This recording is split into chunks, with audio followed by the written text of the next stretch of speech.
Bonjour à toutes et à tous, vous êtes sur le podcast de Zélie, où vous découvrez des conversations avec des femmes inspirées et inspirantes. Zélie est quant à lui un magazine numérique féminin et chrétien que vous pouvez télécharger sur magazine-zélie.com. Dans le numéro de juin 2025, nous parlons du temps cyclique, celui du soleil, de la lune, des saisons et de la vie en général. Nous tentons de contempler ces mystères, de comprendre comment ce temps, qui peut paraître répétitif et monotone, est aussi source de sagesse et d'amour. Vous pouvez télécharger ce numéro de juin 2025 gratuitement sur notre site magazine-zélie.com. Le lien est dans la description du podcast. Aujourd'hui, pour ce nouvel épisode de podcast, nous discutons avec Isabelle Tisserand, dont le parcours est plutôt atypique. Veuve d'un premier mariage avec 3 enfants, elle épouse Cyril Tisserand, fondateur du Rocher, lui-même veuf avec 4 enfants, et ils ont ensuite ensemble 2 enfants. À la tête d'une famille de 9 enfants, ils cherchent alors une activité pour adapter leur métier à leurs horaires familiaux. Ils créent ainsi une agence immobilière, Saint-Joseph Immobilier, qui compte aujourd'hui une 30aine d'agents indépendants. Nous allons revenir avec elle sur son histoire. Isabelle, bonjour. Bonjour Solange. Pour commencer, quels étaient vos rêves de petite fille ? Alors, petite fille, je me voyais maman. J'étais une petite fille qui jouait à la poupée, qui aimait bien s'occuper de ses frères et sœurs, de ses cousins-cousines. Et puis, un peu plus tard, j'ai eu le désir d'être femme d'affaires. Alors, je savais pas trop ce que ça voulait dire, je savais pas de modèle particulier, mais c'était d'être impliquée dans la vie des entreprises, être impliquée dans la société, différemment que au travers de la maternité.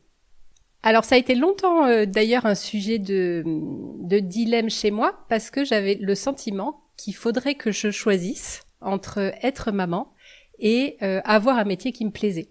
Et j'entendais beaucoup dire autour de moi, tu sais quand même, il vaudrait mieux choisir des études et un métier qui soit plus compatible avec une vie de famille. Voilà, et c'est quelque chose qui m'a fallu longtemps pour résoudre, pour arriver à me dire, non, on peut avoir les deux.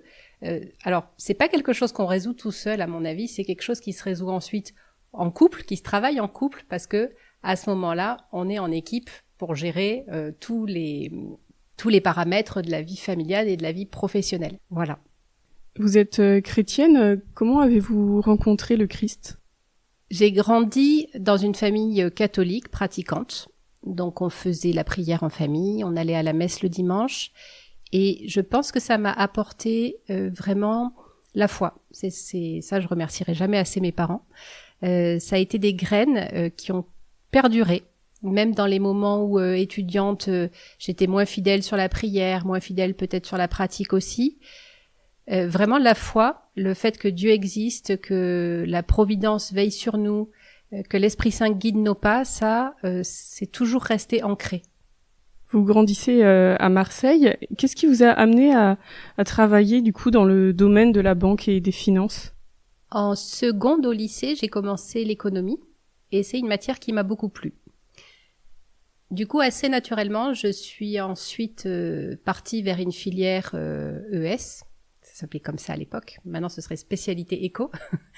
Et j'aimais bien les maths. Donc, au moment de la terminale, quand il a fallu faire des choix d'orientation, j'hésitais entre droit d'une part ou partir vers une école de commerce, donc prépa école de commerce d'autre part. Et j'ai choisi la prépa parce que ça, à mon sens, ça me spécialisait moins. Donc, ça me permettait d'avoir encore 2 ans avant vraiment d'intégrer une école de commerce, et ensuite de pouvoir avoir de multiples débouchés. L'orientation vers la finance, elle est venue en fait au moment de mon choix d'apprentissage, puisque c'est des écoles très chères, et l'apprentissage permettait, et permet toujours, que les frais de scolarité soient pris en charge par l'entreprise. Et en plus, qu'en tant qu'élève, on ait un salaire. Donc ça avait ce double avantage, et c'est une banque qui m'a offert ce premier poste. J'y ai été très heureuse. Et puis, au bout de 5 ans, j'avais envie de basculer plus sur du conseil. Et donc, j'ai quitté la banque pour partir vers un cabinet de gestion de patrimoine. Et ça, c'était un métier que j'aimais beaucoup. dans lequel on conseillait les gérants d'entreprise à la fois sur leur fiscalité personnelle et puis sur tout ce qui était transmission. Donc, comment transmettre une entreprise à ses enfants sans léser les autres enfants quand il y en a d'autres qui sont pas dans la reprise de la société, comment optimiser son départ à la retraite, préparer tout ça. Donc, c'était très intéressant comme métier. Alors, vous vous mariez et un jour, alors que vous attendez votre troisième enfant, malheureusement, votre mari meurt. Comment est-ce que vous apprenez cette nouvelle ? Donc ça a été un moment évidemment très douloureux. Nous avions eu des jumelles qui avaient 2 ans et demi à ce moment-là et j'étais enceinte de 5 mois d'une troisième petite fille. Et mon mari était parti dans sa famille. C'était un moment un peu charnière professionnellement avec des passages à vide. Et donc, il avait pris 1 semaine pour aller chez ses parents. Et il a été renversé par une voiture en traversant une nationale. Donc, moi, j'ai appris ça à distance puisque c'est ma belle-sœur qui m'a appelée en m'indiquant qu'il avait eu un accident. J'ai tout de suite eu l'intuition que c'était très grave. Et en fait, elle a pris soin de prévenir mes parents qui étaient sur Marseille aussi, qui sont venus me l'annoncer en personne. C'est vrai qu'à ce moment-là, notre vie était assez tracée. On était mariés, on avait un 3e enfant en route, on venait d'acheter un appartement. Donc c'était, moi j'avais un métier qui me plaisait. Tout s'organisait plutôt bien. Et ça a été vraiment une rupture très importante dans ma vie. Et c'est à ce moment-là, je pense que la question de la foi s'est le plus posée, et en particulier en discutant avec le prêtre qui était celui qui nous avait mariés et qui célébrait aussi la messe d'enterrement, qui me dit « Mais tu sais Isabelle, maintenant, tu diras plus le Notre Père de la même façon. Parce que dans le Notre Père, il y a cette phrase qui dit que ta volonté soit faite sur la terre comme au ciel. » Et cette phrase-là, c'est vrai que même encore aujourd'hui, plus de 15 ans après, elle résonne parce que, c'est dire d'accepter que la volonté de Dieu, de toute façon, va jaillir de toutes les épreuves. Donc même dans ce moment qui était extrêmement douloureux, qui n'avait pas de sens, qui était complètement illogique d'un point de vue humain, c'était le moment où Dieu me posait la question: est-ce que tu me fais confiance pour la suite? Et j'ai choisi de dire oui. J'ai choisi d'y croire et de penser qu'il y avait toujours Dieu qui veillait, qui était à mes côtés, et il m'a donné cette grâce que je le sente des fois presque physiquement. Que il continue à prendre soin de moi et qu'on allait traverser ça ensemble. Je pense aux femmes précocement veuves qui pourraient nous écouter parce que ça arrive quand même. Qu'est-ce qui vous a, hormis, vous avez parlé déjà un peu de la foi, mais est-ce qu'il y a d'autres choses qui vous ont aidé à vous relever de cette terrible épreuve? Déjà, le fait d'avoir des enfants, et en plus en bas âge, ça m'a vraiment tenue enracinée dans le quotidien et dans la vie. Parce que pour des enfants de 2 ans et demi, c'est incompréhensible ce qui se passe. Et naturellement, elles se replongeaient dans leurs problèmes du quotidien, c'est-à-dire la tenue qu'elles allaient mettre le lendemain à l'école, le stylo qui leur manquait, le dessin animé qu'elles avaient envie de regarder. Voilà, des problèmes d'enfants, des problèmes du quotidien. Donc ça a été je pense, la première chose qui m'a fait tenir. Et puis ce bébé qui grandissait en moi, dont ça me faisait beaucoup de soucis à l'époque parce que je me demandais mais qu'est-ce qu'elle sent des émotions que je peux avoir, qu'est-ce qui transparaît, comment ça va la marquer. C'est compliqué de savoir ce qui se passe pendant une grossesse à ce niveau-là. Ce qui m'a beaucoup aidée dans cette période-là, c'est la présence de ma famille, mes parents, mes frères et sœurs, qui se sont vraiment rendus disponibles et puis qui étaient respectueux de ce que je vivais et puis qui me permettaient aussi d'avoir des moments où on parlait d'autres choses, où on faisait autre chose, des moments de répit où j'étais pas uniquement veuve avec 3 enfants et plein de soucis à gérer, mais où j'étais moi-même et où on pouvait penser à autre chose. Il y a même des moments à cette période-là où quand j'arrivais dans un endroit, j'aimais bien rien dire du tout. On me posait des questions sur la grossesse, on me demandait comment ça allait, mais c'est vrai que j'aimais bien rien dire parce que j'avais pas besoin de m'exposer, et 2, quand on annonce des choses pareilles, quand on se déplace en société, on suscite forcément des réactions. Et j'avais pas la force de recevoir en plus les émotions des autres. Donc c'est vrai qu'il y a des moments où je disais rien. Et ces moments où on pouvait avoir un peu de répit, ça a été vraiment important pour moi. Après, j'ai aussi été aidée par une professionnelle, une logothérapeute, qui m'a vraiment aidée à faire le tri sur ce que je vivais, sur toutes les émotions qu'on peut passer dans un deuil comme celui-là, et à me rouvrir vers l'avenir. Donc ça a été dans un deuxième temps, après la naissance. Parce que c'est vrai que toute la période de la fin de la grossesse, c'est un peu une parenthèse où moi, je m'étais vraiment mise entre parenthèses. Donc j'ai commencé à me demander comment j'allais après la naissance. Voilà. Et puis après, ce qui m'a beaucoup aidée, c'est effectivement la foi, ma prière personnelle et puis tous les gens que je ne connais pas qui ont prié pour nous par des paroisses, par des amis de mes parents, je pense que j'ai encore aucune idée de la quantité de prières par laquelle j'ai été portée à ce moment-là. Et est-ce que vous voulez raconter comment vous avez rencontré Cyril Tisserand, votre mari ? Alors, quelque temps après, donc mon frère aîné est prêtre et il était jeune ordonné à ce moment-là. Et moi, j'étais dans mon veuvage, dans mon bébé qui était né, j'étais crevée, j'avais les deux autres qui étaient pas bien vieilles non plus. Et il me parlait d'une famille qu'il connaissait, de la famille Tisserand, où la maman avait eu un cancer et où le papa se retrouvait lui aussi veuf avec 4 petits garçons. Alors moi, quand il m'avait dit ça, il m'avait dit prie pour eux parce que tu comprends toi ce que c'est. Moi, je m'étais dit oui, j'ai assez de mes problèmes. Donc j'avais prié un peu pour eux, mais bon, j'avais déjà beaucoup à penser. Et quelque temps après, il me dit là, il a des papiers à faire au niveau notaire, au niveau juge des tutelles, parce qu'il y a beaucoup de formalités qu'on n'a pas le choix de faire dans ces moments-là. On aimerait bien faire autre chose, mais il y a une quantité d'administratifs qui est un peu inhumaine. Et voilà. Et ça, je m'étais dit sur cette partie-là, ça va. Moi, professionnellement, je sais comment ça marche, donc j'arrive à être moins dans l'émotion. Et ça, c'est quelque chose sur lequel je peux donner un coup de main. Et c'est comme ça qu'on s'est rencontrés. Voilà. Donc vous vous mariez ensuite avec Cyril Tisserand, comme on l'a dit, qui est veuf lui aussi avec 4 enfants. Son épouse Anne-Sophie, comme vous l'évoquiez également, est décédée d'un cancer peu de temps auparavant. Et je me souviens, Isabelle, d'un mail que vous m'aviez envoyé en 2016. Vous me proposiez de découvrir en fait le parcours de femme d'Anne-Sophie Tisserand, qui a participé à la fondation de l'association Le Rocher.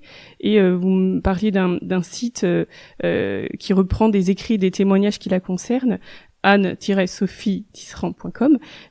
Du coup, pourquoi est-ce que vous vouliez faire connaître Anne-Sophie et peut-être est-ce que vous voulez nous parler un peu d'elle aujourd'hui ? Donc Le Rocher, ça a démarré avec Cyril à Bondy en 2000, fin 2000, début 2001. Et Anne-Sophie a rejoint Cyril là-bas sur la première mission au moment de leur mariage. Donc ils ont vraiment... Je pense qu'elle a apporté à cette œuvre dont la vocation, en fait, c'est d'avoir une action professionnelle d'éducation en cité et donc de créer du lien là où il en manque tant. Elle a participé à cette fondation, notamment en développant les repas à destination des mamans, des femmes, des petites filles, où naturellement, le fait d'être une femme et puis ensuite le fait d'être maman lui a permis de prendre cette place assez simplement, assez humblement et du coup de développer l'association dans ce sens-là. Moi, ma relation avec Anne-Sophie, elle est assez étrange puisque c'est la mère de mes fils. Donc, c'est assez spécial puisqu'on ne se connaît pas, on ne s'est pas rencontrés humainement. Cyril m'avait ouvert les carnets de notes qu'elle avait pris pendant son cancer et qui sont aujourd'hui partagés sur le site dont vous avez mentionné le nom. Et moi, en lisant ces carnets, j'ai trouvé son exemple assez édifiant parce que elle avait le même âge que moi, elle avait 4 enfants en bas âge. Le dernier était vraiment tout petit quand elle a appris quand elle a eu le diagnostic du cancer, puisqu'il avait à peine 9 mois. Et elle a vraiment eu cette démarche de s'abandonner à la volonté de Dieu, en se battant pour vivre, mais en disant à Dieu, quoi qu'il arrive, je suis là, je suis prête. Voilà, donc je trouve que c'est un exemple édifiant, c'est assez bien écrit. Elle a des mots, je pense, qui parlent à toutes les mamans, de ras-le-bol, de moments de fatigue, de moments au contraire où on est plus proche de Dieu. Donc voilà, je trouvais que c'était intéressant à partager. Après, moi, sur la relation que j'ai toujours avec elle, c'est que je la prie beaucoup parce que voilà, c'est pas commun d'avoir des enfants en commun avec quelqu'un au ciel. Donc régulièrement, quand moi il y a des moments de ras-le-bol à cause du linge, à cause de la fatigue, à cause d'un repas à préparer, de courses à faire, de choix d'orientation sur lequel il faut être bon pour nos enfants. De temps en temps, je râle en lui disant bon, écoute, voilà, toi t'es au ciel, t'as plus que ça à faire que de demander à Dieu de m'aider. Donc moi j'ai besoin d'un coup de main. Et c'est vrai que c'est une intercession efficace. Oui, d'ailleurs, enfin, en voyant les écrits sur ce site, Anne-Sophie Tisserand disait qu'elle elle demanderait, enfin, elle enverrait une maman pour ses enfants. Du coup, c'est vous, donc c'est hyper touchant, je trouve, de lire ça. Et c'est vrai que du coup, dans votre couple, vous avez un peu des relations avec le ciel. C'est assez étonnant, quoi. C'est pas commun. Vous voulez réagir à ça? C'est sûr que la communion des saints est très présente dans notre famille parce que les 7 de nos enfants ont un parent au ciel et nous, on a chacun un premier conjoint au ciel aussi. Donc, c'est assez rare et bon, heureusement, enfin nous, c'était notre parcours, mais c'est, je pense, des situations douloureuses. Au-delà du fait qu'elle ait dit à Cyril qu'elle chercherait pour ses enfants une maman sur la terre, j'ai appris après que eux, au moment où moi j'avais perdu mon mari, ensemble avaient prié pour moi. Et Anne-Sophie avait dit à Cyril, moi j'espère qu'elle se remariera quand même, elle est jeune. Cyril avait trouvé que quand même c'était un peu exagéré. Et en fait, c'est assez marrant de remarquer après que eux ensemble avaient prié pour moi et pour cette question-là dans ma vie à un moment où moi j'étais vraiment très très loin de me poser de telles questions. Oui, c'est vrai qu'on voit un peu l'action de la providence quand même, je trouve, dans cette belle histoire. Alors, quand vous vous mariez avec Cyril, il habite les quartiers nord de Marseille et à votre mariage, vous l'avez rejoint et vous êtes investi dans le quartier. Est-ce que vous pouvez nous raconter ça? Cyril avait passé la direction du Rocher, mais il a évidemment gardé cette fibre missionnaire qui fait partie de lui. Et assez naturellement, quand on s'est installé, quand je l'ai rejoint dans les quartiers nord, qu'on s'est installé dans notre maison, on s'est investi localement, notamment en faisant des repas, des fois chez nous, des fois dans le jardin de la paroisse, avec des voisins du quartier, de différents horizons. C'était vraiment une façon de créer des liens, d'avoir des rencontres avec des gens de cultures différentes, de confessions différentes, et de pouvoir échanger, de pouvoir, puisque quand on est baptisé, c'est ce qui se passe, de pouvoir apporter l'Esprit Saint avec nous, puisqu'on l'a reçu à notre baptême et encore à notre confirmation. Mais c'était l'occasion d'apporter l'Esprit Saint dans notre parcours de chrétien à toutes ces personnes à l'occasion de moments de convivialité.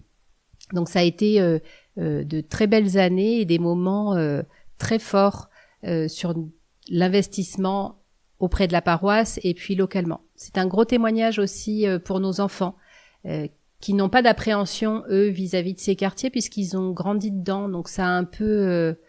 Ils se posaient pas trop de questions. On allait à l'école, c'était comme ça. On traversait une cité pour arriver au portail de l'école et c'était notre quotidien. Donc on n'avait ni peur ni inquiétude. Et c'est vrai qu'aujourd'hui, on appréhende différemment, je pense, les informations qui peuvent concerner tous ces quartiers partout en France, parce que on les a vécus aussi de l'intérieur. Voilà, c'est cette richesse que ça a apporté. Quelle différence vous pouvez décrire entre votre vécu de ces quartiers et ce que les médias en montrent souvent?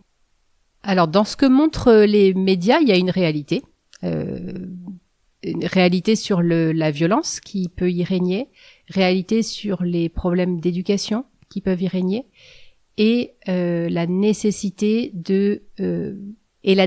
qu'il y ait vraiment une présence pour remettre des repères, remettre des limites à tous les enfants qui grandissent là-bas, des fois, sans ça.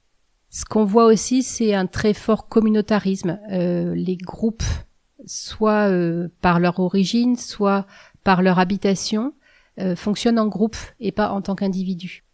Ce que moi j'ai pu expérimenter, c'est que quand on fait des rencontres, par contre, plus individuelles, on va pouvoir créer des liens, on va pouvoir ouvrir des discussions différentes avec une approche différente, et ça permet de recréer un peu de respect entre les gens, indépendamment de leur groupe d'appartenance. Vous pouvez nous raconter une rencontre qui vous a marqué dans ce quartier? Les enfants fréquentaient l'école privée du quartier, l'école Notre-Dame de la Viste, dans laquelle le directeur avait fait le choix d'ouvrir, au-delà de la religion chrétienne, aux enfants du quartier. Donc, dans les classes, il y avait environ un tiers d'enfants de confession musulmane. Ce qu'avait gardé le directeur, c'est de conserver l'éveil à la foi et ensuite le catéchisme obligatoire pour tout le monde, en disant chacun prie selon son cœur, mais tout le monde participe au catéchisme. Et moi, je m'étais investie dans l'éveil à la foi chez les petits, dans les classes de maternelle jusqu'au CP, et ça a été l'occasion de discuter avec pas mal de mamans sur qu'est-ce qu'on pouvait leur dire en catéchisme, qu'est-ce qu'on pouvait leur dire en éveil à la foi, et de pouvoir témoigner de ce que c'était notre foi de chrétien. Et je me rappelle comme ça d'une rencontre avec une des mamans qui était un peu gênée par le fait que son enfant soit à l'éveil à la foi dans l'école chrétienne, même si elle avait accepté le contrat en l'inscrivant, et qui me disait « oui, mais quand même ». Et je lui disais « mais tu sais, nous, on leur apprend à prier. Alors, si t'es pas chrétien, si t'es pas pratiquant, si t'as pas de religion, ton enfant, il apprend à méditer, c'est très bien. Et puis sinon, ça lui ouvre des bases de prière. » Et ensuite, elle me disait, oui, mais quand même, tu vois, vous lui apprenez la vie de Jésus. Je dis, oui, on lui apprend la vie de Jésus. Si toi, c'est pas ta religion, ça lui fait juste de la culture. Si c'est ta religion, à ce moment-là, ça lui donne un exemple de la vie de Jésus. Et puis, je lui disais, tu sais, Jésus, ce qu'il nous a dit, c'est aimez-vous les uns les autres, c'est soyez attentifs aux autres. Je lui dis ça. On peut apprendre ça à tous les enfants sans risquer de les évangéliser de façon trop sévère et radicale. Et donc ça s'était très bien passé. Puis après, elle avait beaucoup plus accepté la participation de son enfant à ses cours d'éveil à la foi. Comme je le disais tout à l'heure, Cyril a adopté vos 3 filles et vous avez adopté ses 4 garçons. Puis vous avez eu ensemble 2 enfants. Alors, pendant cette période-là, qu'est-ce que vous avez ressenti en étant en quelques années à la tête d'une famille de 9 enfants? C'est sûr que biologiquement, notre famille est impossible. Parce que quand on s'est mariés, l'aînée avait 8 ans et demi et la dernière 1 an. Et les écarts entre les enfants sont des fois à peine de 9 mois. Mais ils sont tous sur des années d'âge différentes. Moi, quand j'ai été veuve, j'avais décidé d'arrêter mon métier en gestion de patrimoine. J'avais plus la disponibilité d'esprit pour donner un conseil aux clients, pour pouvoir m'investir dans ce métier comme j'avais envie de le faire. Du coup, j'avais repris des études de comptabilité en me disant, tant que les filles sont petites, je vais pouvoir travailler comme comptable avec des horaires un peu plus adaptés. Et puis quand elles grandiront, je repasserai des diplômes pour devenir expert comptable. Bon, j'ai tout arrêté. Et quand on s'est mariés, j'ai commencé par prendre 1 an, vraiment pour prendre mes marques, parce que je passais de 3 toutes petites filles à 7 enfants. avec des devoirs à faire, avec du suivi scolaire, ce que je n'avais jamais fait, parce que moi j'en étais à la petite section de maternelle, pas au CE2.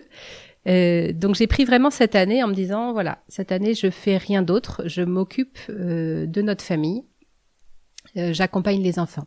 Cyril, à ce moment-là, était responsable des missions de compassion pour une œuvre catholique en France.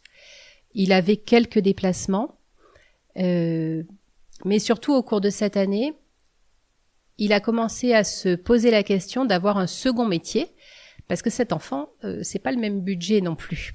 Donc il fallait compléter les revenus. Et c'est comme ça que lui a commencé à travailler pour une agence immobilière. Et lui, qui venait plutôt du social, a découvert un métier dans lequel il a été très bon, parce que il a adoré la rencontre humaine. Il disait, quand on va dans une maison, on rencontre les gens, ils nous expliquent où ils en sont de leur situation. Une vente, c'est jamais un moment anodin, c'est toujours soit la famille qui s'agrandit, soit un deuil, soit une séparation. Donc c'est toujours des moments importants, joyeux ou malheureux, mais forcément clés dans la vie des gens. Et il a beaucoup aimé ce métier. Au bout de quelques temps, moi, j'avais envie de reprendre une activité professionnelle, mais il fallait que ça ait du sens aussi et que ça s'intègre à notre vie familiale. Et c'est comme ça que on en est venu à créer notre agence immobilière qui nous permettait d'être à notre rythme et de pouvoir travailler ensemble. Le fait de travailler en ayant 9 enfants, c'est quand même assez rare, je pense, parce que les statistiques montrent que plus on a d'enfants, moins on a une activité professionnelle. Et c'est vrai que même parfois j'ai pensé à vous parce que je me disais que quand on a 9 enfants, il y en a forcément un qui est malade de temps en temps, et ça, plus on a d'enfants, plus il y a des risques d'avoir un enfant malade et donc devoir un peu sacrifier sa journée de travail. Donc du coup, comment vous faisiez, enfin peut-être que vos enfants n'étaient jamais malades, mais comment vous faisiez pour tout gérer? Alors les enfants étaient malades, comme tous les enfants. Ce qui s'est passé, c'est aussi que Saint-Joseph Immobilier a grandi en même temps que notre famille. Au début, il y avait Cyril et moi. Donc Cyril allait sur le terrain et moi, je m'occupais de la partie administrative, de la partie papier, qui est quand même assez conséquente dans ce métier. Mais au départ, c'était tout à fait acceptable comme charge de travail. Et on avait fait le choix de travailler depuis notre domicile, ce qui m'enlevait toute la question des allers-retours au bureau et qui me permettait d'être présente à la maison avec un enfant malade, avec des contraintes de profs absents, de choses comme ça. Donc c'était tout à fait supportable. Ça n'empêche pas qu'il y a eu des moments où j'étais crevée, où c'était bien chargé, en particulier après la naissance d'Agathe, donc notre 9e enfant, où là j'étais vraiment... j'ai repris certainement un peu vite et j'étais fatiguée. Ensuite, sur l'organisation, ça s'est fait, je pense, comme plein de travailleurs indépendants et plein de chefs d'entreprise, c'est-à-dire que on organise son temps de travail comme on veut. Et quand il y a beaucoup de travail et qu'on n'a pas réussi à le gérer au moment des devoirs parce qu'il y a eu le dîner, parce qu'il y a eu autre chose, à ce moment-là, on en refait un peu le soir, un peu tôt le matin. Enfin, on trouve des stratégies pour y arriver. Vous assurez la direction administrative et financière de Saint-Joseph Immobilier. Qu'est-ce que vous aimez le plus dans votre métier? Aujourd'hui, je m'occupe à la fois de la direction administrative et financière, ce qui me permet d'être en lien avec les agents commerciaux avec lesquels on travaille. Donc c'est enrichissant sur le plan humain, sur le plan intellectuel aussi, et je m'occupe plus particulièrement de la gestion locative. Donc là, il y a énormément de dossiers différents. On travaille notamment pour le diocèse de Marseille, pas mal. Et c'est des dossiers intéressants parce que il y a à la fois de l'humain, du technique, du juridique, donc c'est très varié. Et je trouve que intellectuellement, ça me permet d'acquérir de nouvelles connaissances, de travailler sur de nouveaux problèmes, avec une dimension humaine à chaque fois, puisque c'est le logement des gens. Il y a un propriétaire qui est pas toujours riche, qui a besoin de son loyer pour arriver à boucler sa fin de mois, un locataire qui a ses propres contraintes. Donc tout cet écosystème humain c'est hyper intéressant de pouvoir être la personne qui va faciliter la relation, qui va aider à résoudre les difficultés et qui va accompagner cette relation-là. Et à l'inverse, est-ce qu'il y a des défis, des difficultés dans votre vie professionnelle ? Sur les dernières années, moi j'observe que les gens sont de plus en plus procéduriers. C'est-à-dire que quand il y a un petit couac, très vite, ils regardent un peu sur ChatGPT, un peu sur Google et ils nous envoient un mail avec tous les articles de loi que heureusement on connaît, mais en menaçant de procès, de procédures, de plaintes. Et je trouve que ça c'est la difficulté, c'est que avant d'essayer de résoudre avec beaucoup de bon sens et un dialogue et une rencontre des difficultés qui, franchement, des fois ne devraient pas en être, on arrive à des échanges par écrit, des échanges de courriers qui sont un peu stériles et font perdre du temps. Et donc, je pense que c'est ça la difficulté aujourd'hui, c'est avec l'Internet, avec la facilité des relations à distance sans qu'on se voit, avec l'habitude de l'immédiateté, on perd le bon sens pratique et la relation humaine. En 2018, vous avez quitté, votre famille et vous, Marseille pour les Hautes-Alpes à Briançon. Déjà, pourquoi Briançon ? Parce que c'est quand même très excentré, même si c'est sans doute très beau. Alors, quitter la mer pour la montagne, quel changement ça a suscité aussi dans votre vie quotidienne ? Alors ça, c'est encore une histoire guidée par la Providence. Fin 2017, l'entreprise ayant grossi, on finissait par plus avoir de temps. Dans une ville comme Marseille, avec 9 enfants, moi je passais plus de 2 heures en voiture tous les jours, et Cyril aussi, pour emmener les enfants à l'école, à leurs activités, pour aller pour les différents rendez-vous de boulot. Résultat, la journée se résumait à travailler pendant les heures d'école, faire des trajets à la sortie de l'école et arriver le soir à 20h au moment du dîner. Il fallait gérer la maison, le linge, les courses. Donc on était dans un système qui nous convenait plus en rythme de vie. Et à ce moment-là, et Cyril et moi, on faisait essentiellement du télétravail puisque nos postes avaient évolué. On était essentiellement sur de la gestion du travail, en fait, de siège social d'entreprise, beaucoup plus que du terrain. Donc on est arrivé au constat de se dire, mais finalement, ce qu'on fait là, on peut le faire de n'importe où ailleurs. Donc réfléchissons intelligemment à comment on va organiser notre cadre de vie pour pouvoir continuer à travailler comme on travaille, mais récupérer du temps de qualité pour nos enfants et puis un peu de temps aussi pour nous et individuellement. Là, on a été hyper ouverts puisqu'on était prêt à déménager n'importe où, du moment qu'il y avait du réseau Internet, qu'on pouvait se loger à 11, qu'on allait trouver tout ce qu'il fallait au niveau équipement pour les enfants, collège, lycée, école, conservatoire parce qu'on avait des musiciens, club de sport parce qu'on avait des sportifs. Et on a ouvert la carte de France très largement. Cyril me disait, il faut quand même qu'il y ait quelque chose en plus parce qu'à Marseille, il y a la mer, il y a l'accès à la plage. Et pour que nos enfants, en particulier les grands, les collégiens, l'aîné qui allait rentrer au lycée, ils trouvent leur compte, il faut qu'il y ait un bonus. Et alors, c'est un truc très bête qui nous a fait nous diriger vers Briançon, c'est qu'un jour, on voit un bout de reportage sur le fait que dans cette ville, il y a une télécabine qui part du centre-ville pour aller au ski. Qu'à cela ne tienne, le week-end suivant, Cyril est allé voir sur place avec un agent immobilier, faire le tour, voir si au niveau immobilier, on pouvait trouver, j'allais dire chaussures à notre pied, mais plutôt maison pour notre famille. Et il visite quelques maisons. Il y en a une ou deux qui sont tout à fait dans les critères qu'on rechercherait. Il fait le tour des associations, lycées, collèges, et il rentre en me disant, il y a tout. Donc on y est retourné 15 jours après, tous les deux, pour visiter les 2 maisons qu'il avait sélectionnées. Et il y en a une des 2 qui est notre maison d'aujourd'hui. Et assez rapidement, en fait, les choses se sont enchaînées. On avait confié au Seigneur en disant, si c'est le chemin, il faut que ce soit simple. Parce que là, on avait déménagé, on avait beaucoup, on avait bougé avec les enfants. Moi, j'aimais bien notre maison et on était quand même, enfin, moi, j'étais assez fatiguée et j'avais pas envie de me relancer dans des démarches compliquées de crédit pour obtenir les choses, de paperasse. Enfin, je me sentais pas la ressource pour le faire à ce moment-là. Donc, on avait dit au Seigneur, voilà, si c'est simple, si tu veux qu'on soit là-bas, faut des feux verts et il faut que ça avance. Et ça a avancé comme ça, ce qui fait que l'été suivant, on a déménagé au mois d'août et les enfants ont fait leur rentrée scolaire à Briançon en septembre 2018. Depuis, on s'est bien adapté.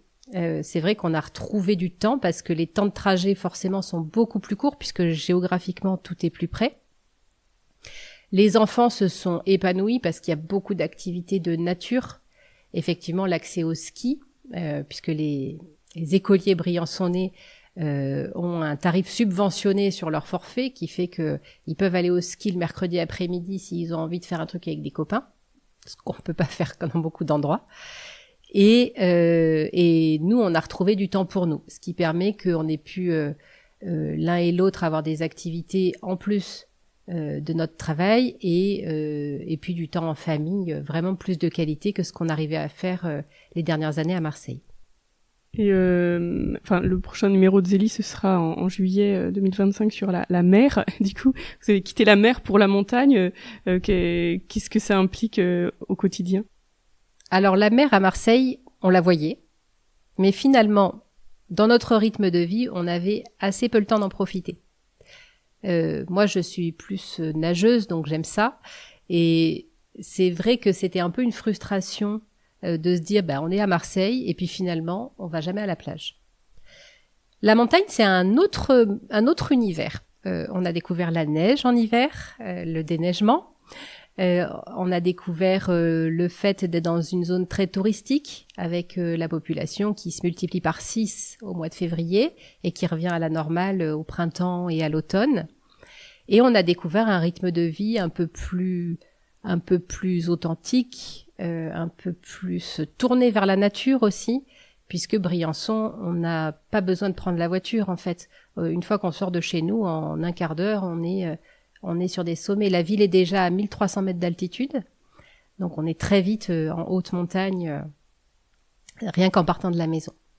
Donc c'est différent sur le type d'extérieur. Moi, j'adore la mer, donc c'est encore un grand plaisir d'y retourner. Mais sur l'aspect être proche de la nature, finalement, on retrouve cette dimension-là. La mer, c'est immense, et la montagne, finalement, aussi, c'est immense. Oui, c'est vrai que la montagne, moi j'aime bien la montagne, je trouve ça assez rassurant, sauf situation dangereuse, mais c'est rassurant parce qu'il y a un côté un peu contenant, on est encerclé, il y a des limites, alors que la mer, il n'y a pas de limite, donc c'est autre chose, je trouve, c'est pas le même horizon. Alors c'est vrai que c'est pas le même horizon et on a la chance d'avoir une maison avec une vue sur la vallée. Donc on a une montagne à droite, une montagne à gauche, mais la vue est assez dégagée en face et c'est vrai que j'apprécie. L'été, quand on va en vacances, on choisit souvent d'aller au bord de l'océan et on retrouve cet horizon à perte de vue qui fait du bien aussi. Mais ça, du coup, nous, c'est redevenu pas le quotidien, mais un temps de vacances. Après, aujourd'hui, avec ce déménagement, pour notre entreprise, je retourne à Marseille tous les 15 jours, 3 semaines à peu près. Donc, je suis en déplacement le lundi, mardi. Ça me permet de faire le travail nécessaire avec l'équipe de gestion qui est sur place. Et du coup, je suis pas trop frustrée parce que on a la chance de pouvoir travailler dans des locaux à proximité de Notre-Dame de la Garde, avec, je pense, la plus belle vue sur la mer de Marseille. Et Briançon-Marseille, il y a une ligne de train ou c'est un peu long? Il y a une ligne de train qui est un peu longue.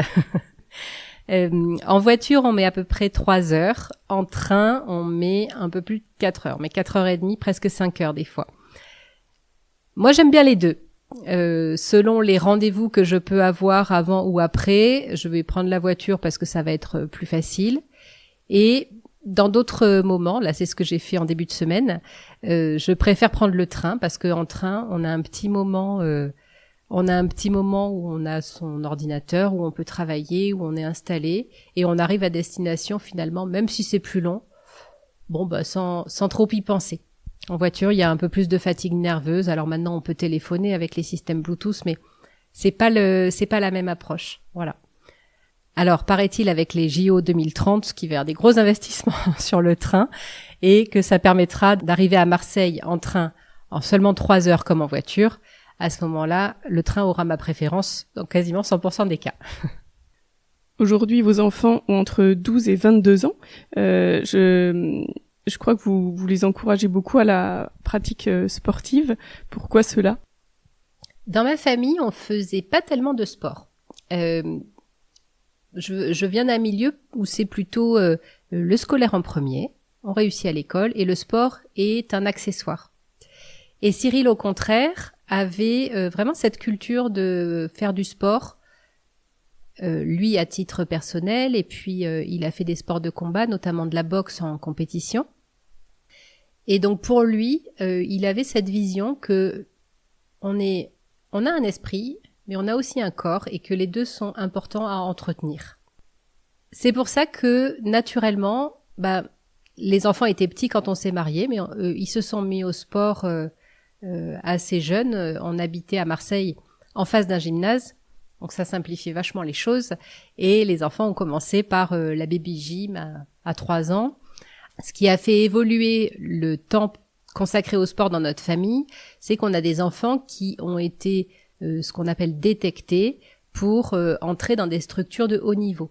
Donc ça, c'est encore un autre parcours.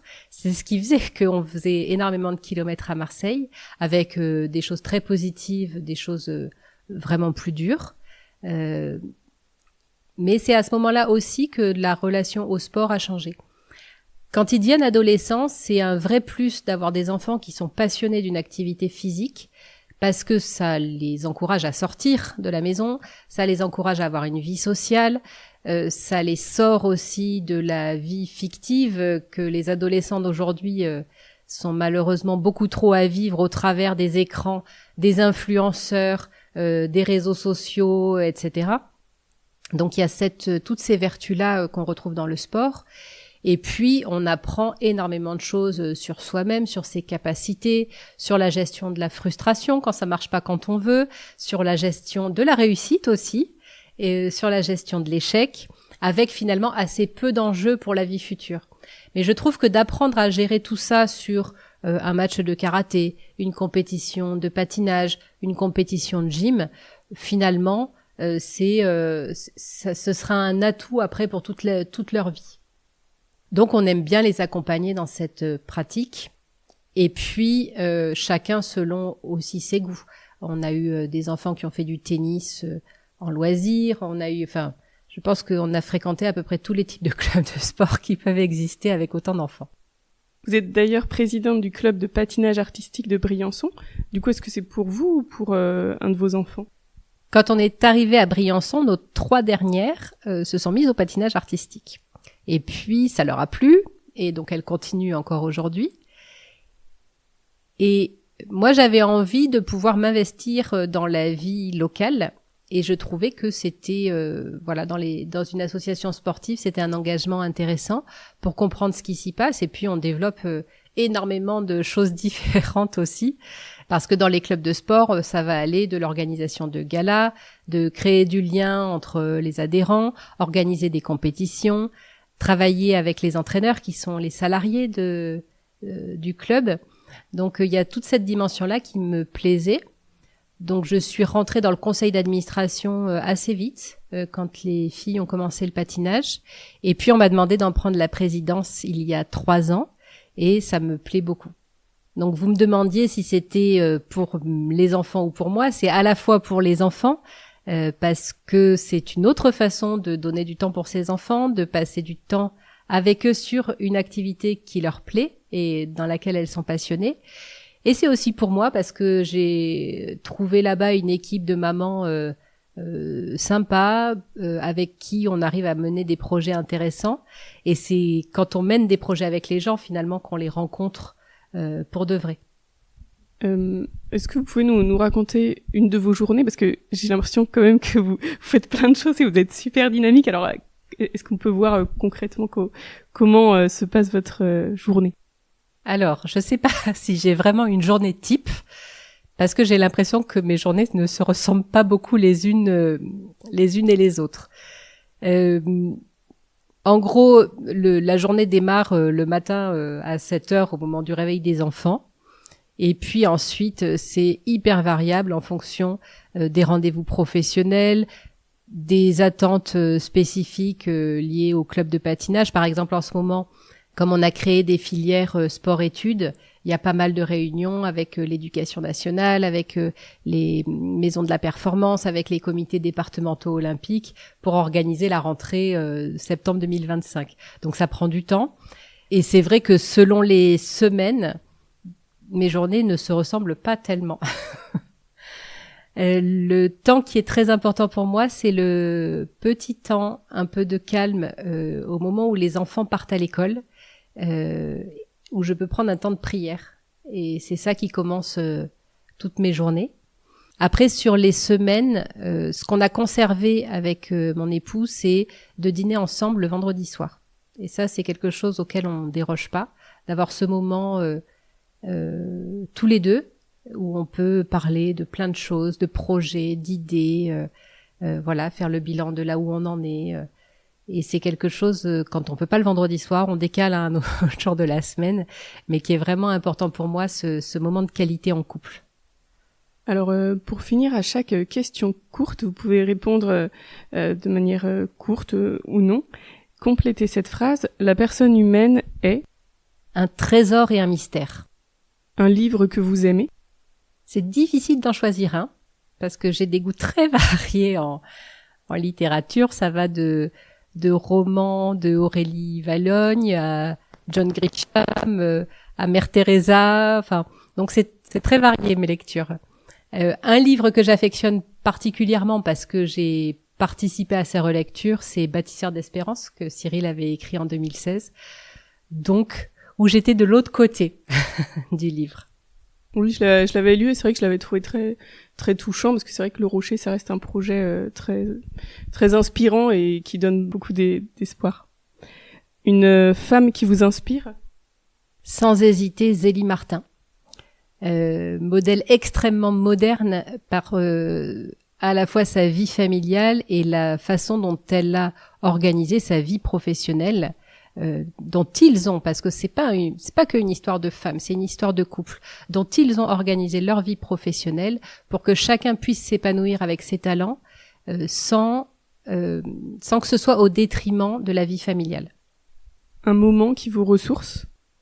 Dans les moments qui me ressourcent, il y a les moments de qualité en couple et je vais nager 2 fois par semaine. Et ça, c'est des moments où on n'est pas joignable. On est occupé à compter comment on respire, combien on fait de mouvements, etc. Donc ça me fait énormément de bien au niveau de la tête. Que direz-vous à Dieu quand vous le verrez? Alors je pense que je lui dirai merci en premier pour tout. Et puis je lui demanderai pardon. Pardon des fois où j'ai pas su écouter, des fois où j'ai pas su faire ce qu'il attendait de moi. Et j'espère surtout que sur le chemin, il y a eu plus de choses qui allaient dans le sens de ce qu'il voulait que de choses qui l'ont chagriné. Merci beaucoup Isabelle. Et merci à toutes et à tous de nous avoir écoutés. Nous espérons que cette conversation vous a plu et nous vous donnons rendez-vous dans le numéro de juin 2025. Le lien est dans la présentation du podcast. Et à bientôt pour un nouvel épisode.